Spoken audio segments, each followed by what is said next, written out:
Good afternoon बच्चों। बच्चों, Newton's law chapter को हमने पिछले दिनों समाप्त किया था। इस पर कुछ इंपॉर्टेंट न्यूमेरिकल लेके आए। इंपॉर्टेंट न्यूमेरिकल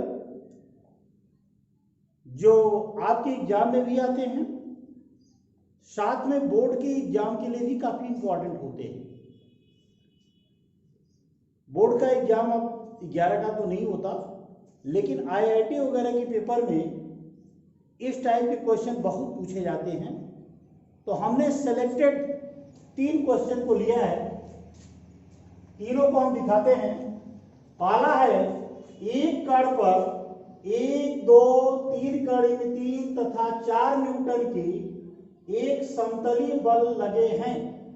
पहले व दूसरे के बीच 60 अंश, दूसरे व तीसरे के बीच 90 अंश तथा तीसरे व चौथे के बीच 150 अंश का कोण बनता है। इन बलों का परिणामी बल ज्ञात। ठीक है बच्चों, तो आइए हम देखने का प्रयास करते हैं इस क्वेश्चन को। तो सबसे पहले तो हम क्वेश्चन नंबर फर्स्ट लेते हैं और क्वेश्चन नंबर फर्स्ट देखने का प्रयास करेंगे। क्वेश्चन नंबर फर्स्ट बच्चों ये है,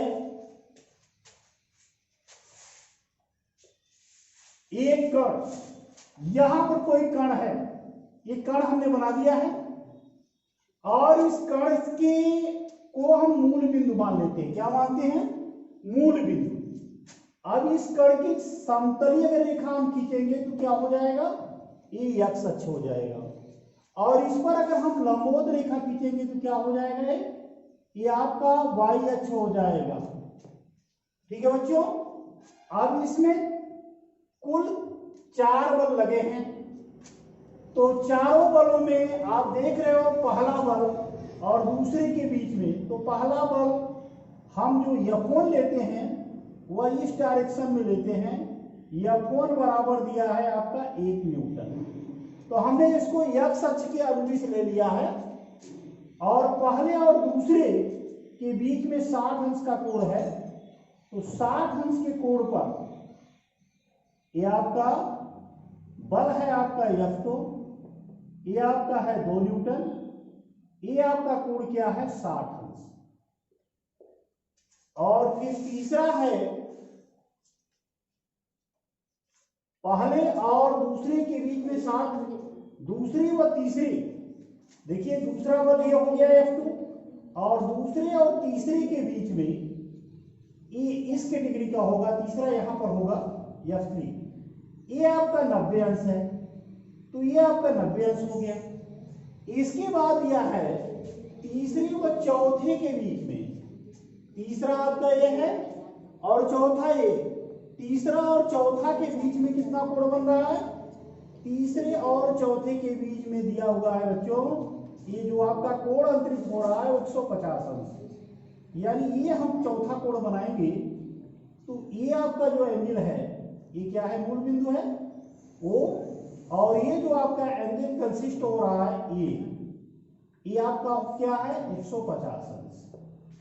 अब आप देख सकते हैं एक्स अक्ष से झुकाव क्या होगा।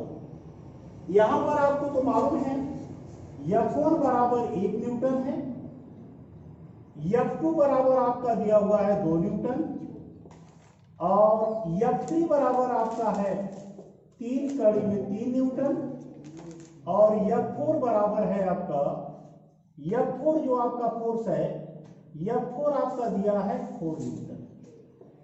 इसी तरह से बताइए θ1 क्या हो जाएगा? 0 अंश, क्योंकि एक्स अक्ष पर स्थित है और कोई भी कोण हम लेते हैं बच्चों तो एक्स अक्ष से लेते हैं। तो ये आपका 0 अंश हो गया। θ2 आपका कितना होगा? θ2 आपका ये कोण होगा 60 अंश। और θ3 कितना हो जाएगा बच्चों? यहां से टोटल कितना हो जाएगा? 60 और 90, ये हो जाएगा 60 प्लस 90, तो आपका कितना आएगा? θ3 150 अंश। और θ4 कितना हो जाएगा बच्चों? बताइए आप लोग, θ4 कितना होगा? यहां से तो टोटल 150 हो गया तीसरे तक और 150 तो थीटा 4 का मान हो जाएगा बच्चों 60 प्लस 90 प्लस 150। ठीक है, ये टोटल ऐड करेंगे तो कितना हो जाएगा 300 डिग्री। अब यहां से माना परिणामी आर यक्ष अक्ष से थीटा को अंतरित करता है, अंतरित करता है। ठीक है बच्चों, तो क्या हो जाएगा आर कास थीटा, इसका वियोजन हम करते हैं यक्ष अक्ष की अनुदिश बलों का वियोजन क्या हो जाएगा बच्चों, R cos theta is equal to F1 cos theta 1, F2 cos theta 2, F3 cos theta 3, F4 cos theta 4। ये हो जाएगा R cos थीटा बराबर F1 1 इंटू cos 0, थीटा 1 0 है, F2 2 cos 60, F3 3 under root 3 cos 150, और F4 कितना है बच्चों, आपका F4 की वैल्यू कितना है 4 न्यूटन, 4 cos 300। इसको सॉल्व करना है तो बताइए क्या होगा, R cos थीटा cos 0 की वैल्यू कितनी होती है, इसको हम इस साइड में लेते हैं, R cos theta is equal to cos 0 की वैल्यू होती है 1 और cos 60 की वैल्यू होती है 1/2, और आपका 3 अंडर रूट 3 cos 150 का मान कितना होगा, इसको cos 180 माइनस 30 लिख सकते हैं, यानी माइनस cos 30।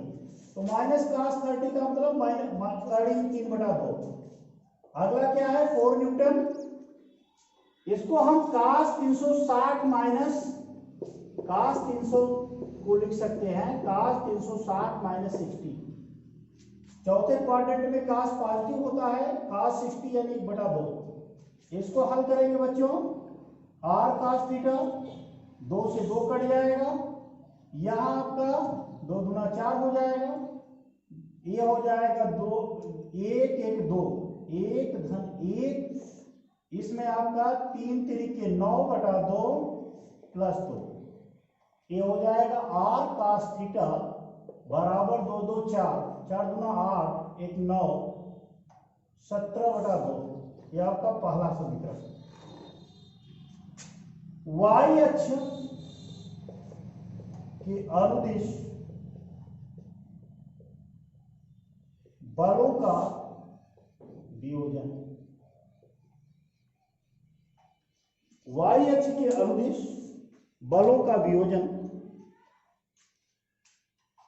ये हो जाएगा r sin theta is equal to, ये आपका हो जाएगा बच्चों F1 sin theta 1, F2 sin theta 2 plus F3 sin theta 3 plus F4 sin theta 4।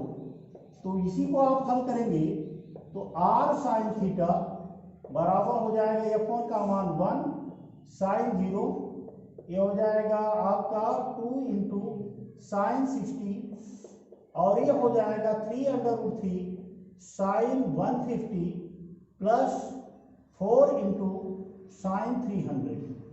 यहाँ से साइन 0 का मान होता है बच्चों, साइन 0 का मान होता है 0, ये 0 हो जाएगा। साइन 60 का मान होता है अंडर रूट 3/2, और ये हो जाएगा 3 अंडर रूट 3 साइन 150। साइन 150 को हम 180 माइनस 30 लिख सकते हैं, यानी साइन 30 यानी 1/2, और ये आपका माइनस साइन 60 यानी करीब 3/2। इसको हल करेंगे तो r sine 30 2 under root 3 3 under root 3 3 2 5 5 करीब 3/2, और ये हो जाएगा माइनस 4 करीब 3/2। 2। इसको जब आप हल करेंगे बच्चों तो आपको क्या प्राप्त होगा?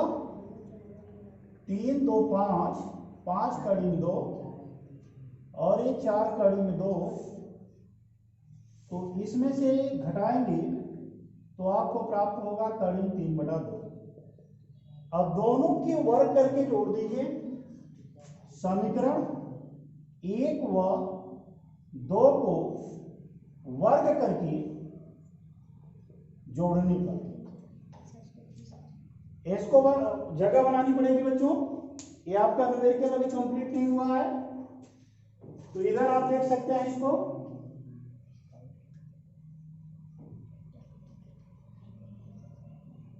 तो इन दोनों समीकरणों को हम क्या करेंगे?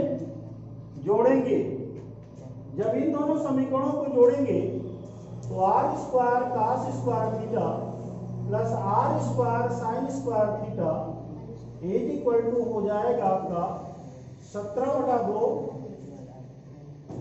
का होल स्क्वायर कर दीजिए और हो जाएगा √3/2 का होल स्क्वायर। तो यहां से आपको r square cos square theta plus sign square theta ये हो जाएगा 289/4 और 3/4। इसको आप हल करेंगे तो r स्क्वायर इक्वल टू हो जाएगा 292/4। r स्क्वायर इक्वल टू 4 7 28 और 4 3 12। r इक्वल टू हो जाएगा √73, इतना न्यूटन आ जाएगा। और अगर आपको परिणामी अगर ज्ञात करना हो तो परिणामी शायद यहां माइनस का ध्यान नहीं दिया गया था बच्चों। 3 3 9 यहां माइनस होगा, तो माइनस जब हो जाएगा तो 2 2 4 4 गुना 8, यहां से -1/2 आएगा। वही मैं देख रहा था कि इतना डिफरेंसेस कहां से आ रहे हैं। तो ये हो जाएगा -1/2, यानी ये हो जाएगा 1/4। तो इसको जब आप हल करेंगे तो हो जाएगा 4/4, कट जाएगा एक बार में, तो r स्क्वायर बराबर इतना। तो ये आपका आ जाएगा 1 न्यूटन। ठीक है बच्चों, सब कुछ सही था। यहाँ पर हमने माइनस लिखा भी है, लेकिन माइनस को हमने ध्यान नहीं दिया, इसको घटाया नहीं था। तो -1/2 यहाँ हो जाएगा, जोड़ने की जगह घटाना होगा। अब क्या करेंगे? समीकरण 2 में समीकरण 1 का भाग देने पर यह हो जाएगा r sine theta divide by r cos theta is equal to √3/2 -1/2। ये आपका टोटल कैंसिल हो जाएगा, r से r कैंसिल हो जाएगा। tan थीटा बराबर -√3, ये होता है -tan 60। इसको अगर हम लिखेंगे तो tan किस क्वाड्रेंट में होता है? तो tan 180 - 60 हो जाएगा, यानी लिखेंगे tan थीटा बराबर tan 120 अंश, यानी थीटा इक्वल टू हो जाएगा 120। ठीक है बच्चों, तो इस तरह से आपका पहला न्यूमेरिकल हुआ। ठीक है बच्चों, इसको आप लोग नोट करेंगे। इसके बाद हम अगला न्यूमेरिकल बताने जा रहे हैं। अभी 2 न्यूमेरिकल और बताना है, तो हम इसको इरेज कर दे रहे हैं।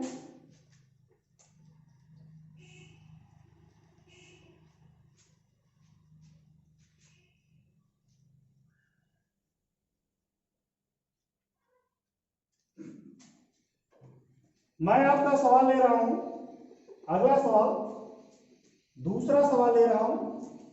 8 किलोग्राम तथा 12 किलोग्राम के 2 पिंड हैं। ये आपकी एक घिरनी है। इस घिरनी में अवितान्य डोरी, अवितान्य डोरी का मतलब जिसकी लंबाई तलने पर बढ़े ना, 2 पिंड लटकाए गए हैं। एक आपका m1 बराबर है 8 kg का, और दूसरा जो है 12 kg का है। ये आपका m2 है 12 kg का। स्वाभाविक है, इधर आपका 12g लगेगा, इधर आपका 8g लगेगा। डोरी में तनाव एक ही सिस्टम से है, इसमें T लगेगा। और आपका ये मुक्त रूप से अगर होगा तो अधिक द्रव्यमान वाला पिंड नीचे जाएगा और यह क्या जाएगा, ऊपर जाएगा।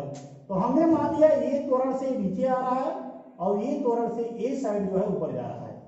तो क्या हो जाएगा बच्चों, प्रथम पिंड के लिए बताइए आप लोग क्या हो जाएगा, 12G खींचेगा अपनी ओर, -T बराबर हो जाएगा 12A, पहला समीकरण। द्वितीय पिंड के लिए ये क्या हो जाएगा बच्चों, द्वितीय पिंड में आपका डोरी का तनाव ऊपर की ओर खींचेगा, तो T-8G बराबर 8A।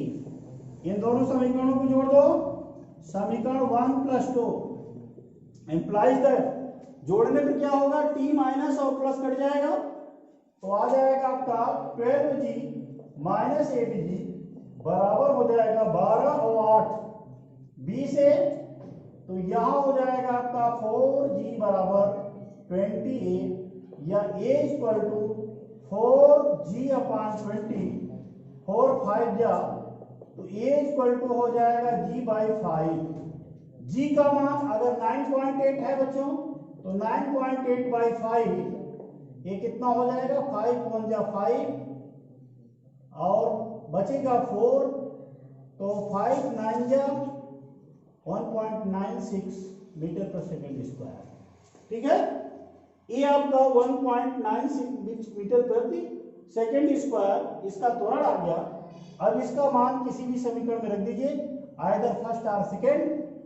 तो ए का मान समीकरण 2 में रखने पर, 2 में रखिए बच्चों, क्या मिल जाएगा, T - 8G 8 × G/5, पक्षांतर कर दीजिए, तो 8G + 8G/5, तो कितना हो जाएगा, 8 × 40 और 8 48/5G। अब इसका आप कैलकुलेशन कर सकते हैं, 48/5 9.8, इसमें आप गुणा कर लीजिए तो 1.96 आएगा, तो 48 × 1.96 का आप गुणा कर लेंगे, कितना आएगा, इसका दूरी का तनाव हो जाएगा। ठीक है बच्चों, तो आप इस तरह से गिरनी पर दोनों सिरों पर अगर पिंड को लटकाया गया है तो आप इस तरह से न्यूमेरिकल हल कर सकते हैं। अगला सवाल, एक सवाल और हम ले रहे हैं, एक मेज है, एक मेज पर एक द्रव्यमान रखा गया है यंत्री 10 kg का है और इसके दोनों साइड में 2 घिरनियां लगी हुई हैं, एक तनाव T1 है और दूसरी तरफ तनाव T2 है। एक तरफ 4 kg का लटकाया गया है और दूसरी तरफ 5 kg का लटकाया गया है बच्चों। तो इस तरह से हम अगला क्वेश्चन को देख रहे हैं, आप लोग आसानी से देखिएगा, बहुत आसानी से सवाल हो जाएगा। न्यूमेरिकल बहुत ही सरल होते हैं, थोड़ा सा अगर आपने थियरी पढ़ा है अच्छी तरह से तो फिजिक्स के क्वेश्चन करने में आपको बहुत कठिनाई नहीं आएगी। ओके, आप देख सकते हैं यहां पर एक आपका तख्ता है, दोनों साइड में गिरनी लगी है, एक गिरनी यहां लगी है, एक गिरनी यहां लगी है और इसमें एक आपका बड़ा द्रव्यमान रखा गया है। ये द्रव्यमान है यंत्री, शायद ये 10 kg का है। इस तरफ आपको डोरी बंधी है, यहां पर एक पिंड लटकाया गया है और एक M2 है सर, M2 कितना है, 5 kg का है और यहां पर 5G इधर लगेगा और यहां पर भी डोरी लटकाया गया है। एक पिंड यहां है जो थोड़ा सा उससे छोटा है, तो ये आपका M1 है, M1 आपका 4 kg का है, तो 4G आपका नीचे की ओर लगेगा। डोरी का तनाव यहाँ T1 है, ये यहाँ पर स्वाभाविक रूप से डोरी का तनाव T1 कार्य करेगा, डोरी का तनाव यहाँ पर T1 कार्य करेगा, तो यहाँ पर डोरी का तनाव T2 होगा, यहाँ पर डोरी का तनाव T2 होगा। तो आप देखेंगे हर घिरनी से सिस्टम बदल रहा है, ए और ए के बीच में एक सिस्टम है, यहां से इसके बीच में दूसरा सिस्टम है और यहां से यहां तीसरा सिस्टम है। हमने माना कि ये त्वरण से ये गतिशील है। अब ये त्वरण स्वाभाविक है, अगर मुक्त रूप से यह गिरेगा तो अधिक द्रव्यमान वाला पिंड अपनी ओर खींच रहा है, क्योंकि इसमें न तो घर्षण है न ही और कोई सिस्टम है बच्चों। तो ये अपनी ओर खींचेगा तो क्या लिखेंगे, प्रथम पिंड। इसके लिए हम लेंगे प्रथम पिंड के संतुलन के लिए। आइए इसके संतुलन के लिए क्या करेंगे, T1 खींच ले जाएगा, T1 माइनस 4G बराबर 4A, पहला समीकरण।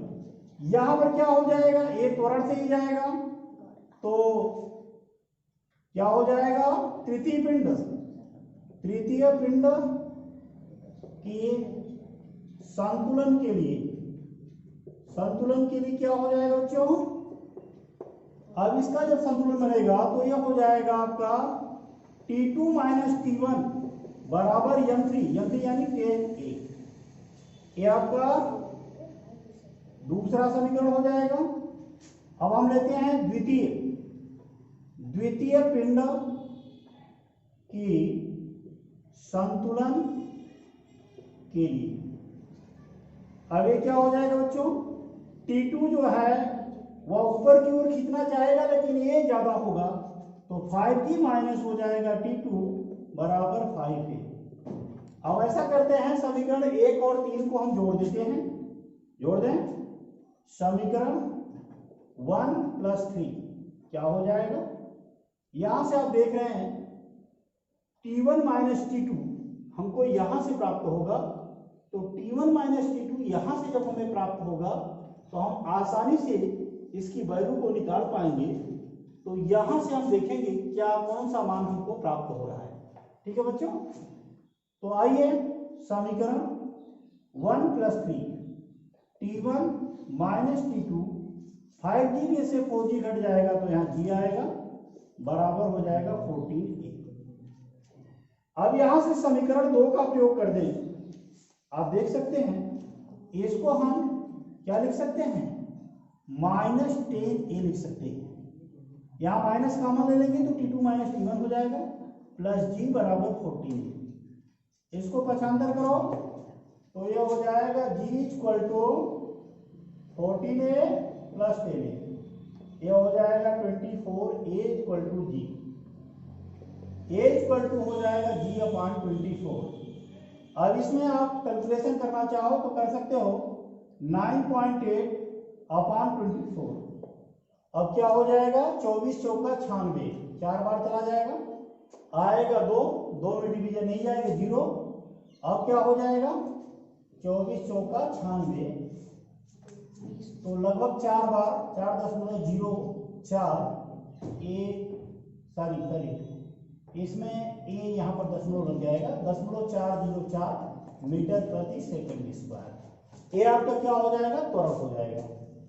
अब हमको मान निकालना है, ऑलरेडी हमको ये मालूम हो गया, तो अगर हम समीकरण ए में रखेंगे तो T1 मिलेगा और अगर इसको हम 3 में रखेंगे तो T2 मिलेगा।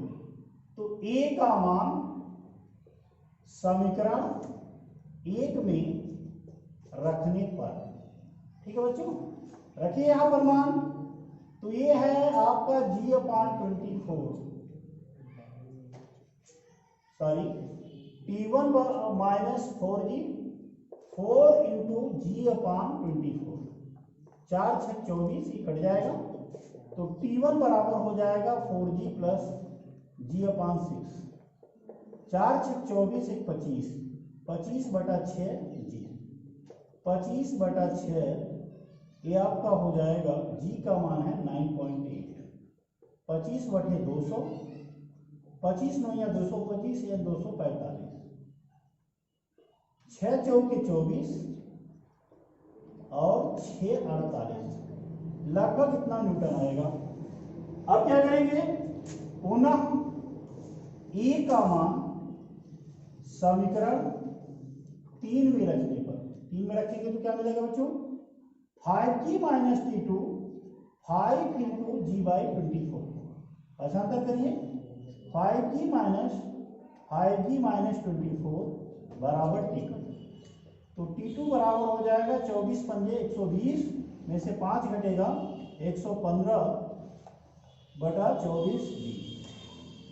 अब इसमें आप हल कर सकते हैं, 115 बटा 24 9.8 तो इसमें आप पूरा भाग करके मान निकाल लीजिए, जो मान आएगा वह T2 का मान हो जाएगा। ठीक है बच्चों, तो इस तरह से ये आपका जो चैप्टर है वो हमने समाप्त किया। आप लोग इन ऐसे सवालों को हल करिए। इसके बाद मेरा नंबर आप लोगों को ज्ञात ही होगा, सभी 11 वालों को ऑलरेडी व्हाट्सएप और आज से जुड़े हुए हैं। तो अगर किसी को कोई समस्या होती है तो मुझसे पूछ सकता है। अगले दिन हम फ्रिक्शन स्टार्ट करेंगे। तब तक के लिए थैंक यू वेरी मच।